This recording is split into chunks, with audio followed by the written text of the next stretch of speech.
Good morning students.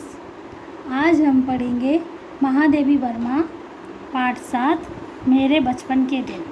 ठीक है, सभी बच्चे अपने क्षितिज की बुक निकालिए, पेज नंबर 68। अब देखो बेटा, ये महादेवी वर्मा ने जो लिखा है मेरे बचपन के दिन, इसमें उन्होंने क्या बताया है कि इन्होंने महादेवी वर्मा जी ने अपने बचपन के दिनों की याद के सहारे लिखा है।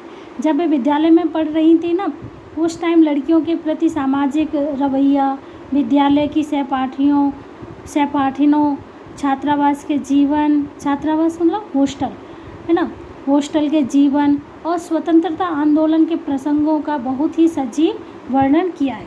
ठीक है, ये महादेवी वर्मा के अपने बचपन के दिनों के बारे में लिखा गया चैप्टर है। इसको बड़े ध्यानपूर्वक पढ़ेंगे और समझेंगे। ठीक है, स्टार्ट करते हैं। बचपन की स्मृतियों में एक विचित्र सा आकर्षण होता है। कभी कभी लगता है जैसे सपने में सब देखा होगा। परिस्थितियाँ बहुत बदल जाती हैं। अपने परिवार में मैं कई पीढ़ियों के बाद उत्पन्न हुई। मेरे परिवार में प्राय 200 वर्ष तक कोई लड़की थी ही नहीं। अब महादेवी वर्मा कह रही है कि वो उनके अपने परिवार में 200 साल के बाद कोई एक लड़की पैदा हुई थी। कौन? महादेवी वर्मा।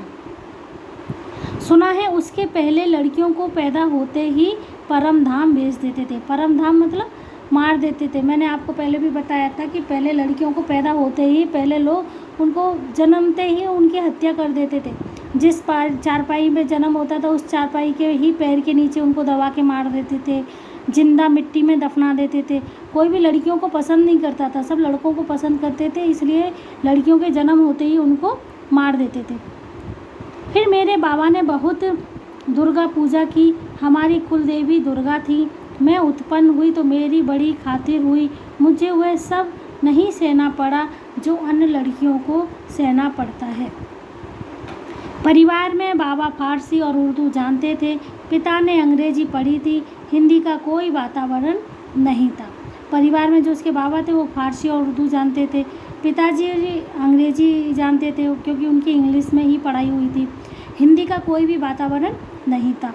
मेरी माता जबलपुर से आई, तब वे अपने साथ हिंदी लाई।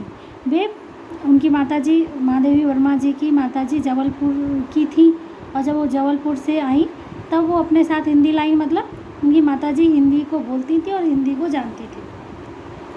वे पूजा पाठ भी बहुत करती थी। पहले पहल उन्होंने मुझको पंचतंत्र पढ़ना सिखाया। पंचतंत्र की कहानियाँ है ना वो। बाबा कहते थे इसको हम विदुषी बनाएंगे। विदुषी मतलब विद्वान। विद्वान का अपोजिट होता है, स्त्रीलिंग होता है विदुषी। ठीक है, मेरे संबंध में उनका विचार बहुत ऊंचा रहा, इसलिए पंचतंत्र भी पढ़ा मैंने, संस्कृत भी पढ़ी। ये अवश्य चाहते थे कि मैं उर्दू फारसी सीख लूँ, लेकिन वह मेरे बस की नहीं थी। मैंने जब तक एक दिन मौलवी साहब को देखा तो बस दूसरे दिन मैं चारपाई के नीचे जा छिपी। मौलवी साहब ही तो उर्दू फारसी पढ़ाने आते थे। तो जब लेखिका कह रही है महादेवी वर्मा, जब उन्होंने पहली बार मौलवी साहब को देखा तो वो चारपाई के पीछे जा छिपी, मतलब वो डर गई। मौलवी लोग थोड़े से ऐसे होते हैं ना, उनका वेशभूषा, लंबी दाढ़ी और पगड़ी वो टोपी वगैरह लगाते ना, तो उसके वेशभूषा को देख के लेखिका डर गई और चारपाई के नीचे जा छिपी। जब पंडित जी आए संस्कृत पढ़ाने, माँ थोड़ी संस्कृत जानती थी, गीता में उन्हें विशेष रुचि थी। पूजा पाठ के समय मैं भी बैठ जाती थी और संस्कृत सुनती थी। उसके उपरांत उन्होंने मिशन स्कूल में रख दिया मुझको। मिशन स्कूल में एडमिशन करा दिया। मिशन स्कूल में वातावरण दूसरा था, प्रार्थना दूसरी थी। मेरा मन नहीं लगा, वहाँ जाना बंद कर दिया। जाने में रोने धोने लगी।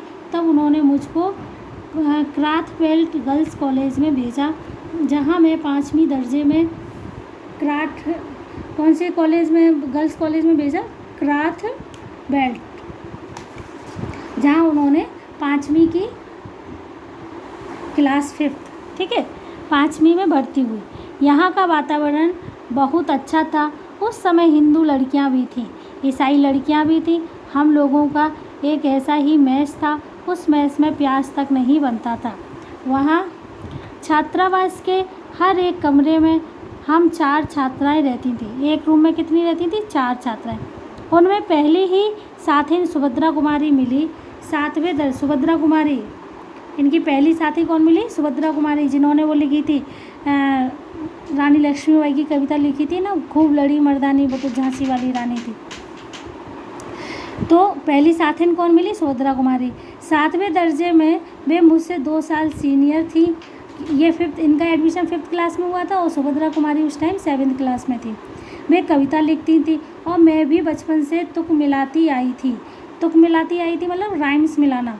बचपन में माँ लिखती थी, पद भी गाती थी। मीरा के पद विशेष रूप से गाती थी। सवेरे जागिए कृपा निधान, पक्षी पंछी बन बोले, यही सुना जाता था। प्रभाती गाती थी। शाम को मीरा का कोई पद गाती थी। सुन सुनकर मैंने भी ब्रज भाषा में लिखना आरंभ किया। यहाँ आकर देखा कि सुभद्रा कुमारी जी खड़ी बोली में लिखती थी। मैं भी वैसा ही लिखने लगी। लेकिन सुभद्रा जी बड़ी थी, प्रतिष्ठित हो चुकी थी। उनसे छिपा छिपा कर लिखती थी। मैं एक दिन उन्होंने कहा, महादेवी तुम कविता लिखती हो? तो मैंने डर के मारे कहा नहीं। अंत में उन्होंने मेरी डेस्क की किताबों के तलाशी ली और बहुत सा निकल पड़ा उसमें से। तब जैसे किसी अपराधी को पकड़ते हैं, ऐसे उन्होंने एक हाथ में कागज़ लिए और एक हाथ में मुझको पकड़ा और पूरे हॉस्टल में दिखा आई कि ये कविता लिखती है। फिर हम दोनों की मित्रता हो गई। क्रास्त बैट में हम एक पेड़ की डाल नीची थी। उस डाल पे हम लोग बैठ जाते थे। जब और लड़कियां खेलती थी तब हम लोग तुक मिलाते थे। उस समय एक पत्रिका निकलती